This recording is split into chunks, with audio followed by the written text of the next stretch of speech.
Hi. The Sino-Indian War of 1962 was a brief but intense military conflict between India and China. The primary cause was a long-standing border dispute over the Himalayan region. This war ended in the victory of China, and it managed to gain control over Askai Chin.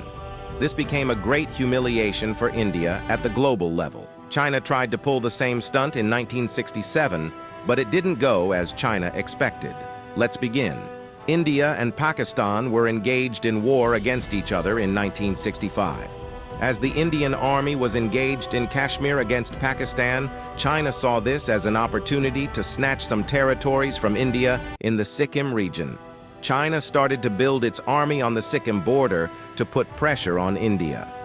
As India was already fighting a war, it wanted to avoid conflict with China. The negotiations started between India and China on the Sikkim border. China issued an ultimatum to India to vacate the Nathu La Pass. Indian Army agreed to it and pulled back its troops a few miles back.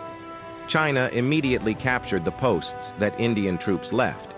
However, Go-C-17 Mountain Division's Major General, Sagat Singh, refused to do so, arguing that Nathu La was on the watershed that comprised the natural boundary. China also started to build bunkers in the Sikkim territory they took. India resisted this Chinese aggression, which led to several unarmed border clashes. It went on until 1967 when Indian soldiers started to build fencing on the border.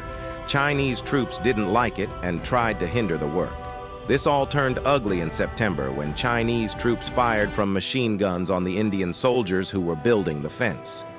Soon, Chinese artillery began to fire on the Indian soldiers who were in the open. It led to heavy casualties on the Indian side. India had artillery placed in high grounds at the pass in Sebula and Camel's Back, which gave it an advantageous position. However, there was a delay in the order to fire these artilleries as no officer was present with appropriate authority in Nathu La when all of this was going on. Finally, when Indian artillery was opened, it instantly led to heavy casualties on the Chinese side, and their bunkers were destroyed. Chinese threatened the use of air force if India didn't stop, but Indian soldiers didn't stop the artillery fire. After a few days of firing, India recaptured the posts in Nathu La that were occupied by Chinese soldiers. After the dominance of the Indian army, the Chinese offered a ceasefire, which India accepted and got back the posts it lost earlier. Later, the dead bodies of soldiers were exchanged between India and China.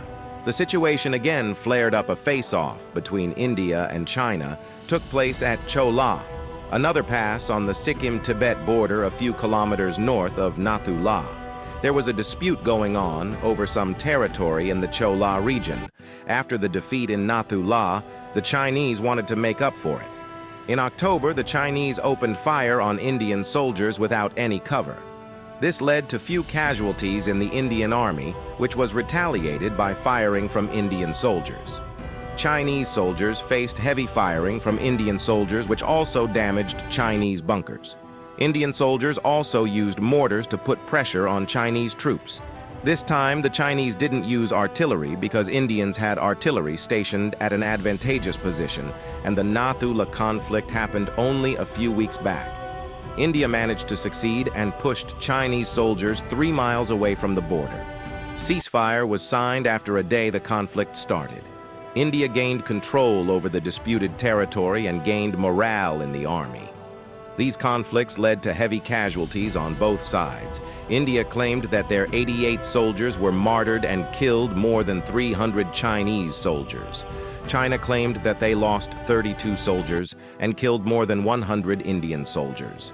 This victory of India not only gave India back its territory, but also sent a strong message to China that India was not the same India of 1962. That's it for this video. I hope you liked it. Don't forget to like, share, and subscribe. There will be more informative videos like this in the future, so stay tuned.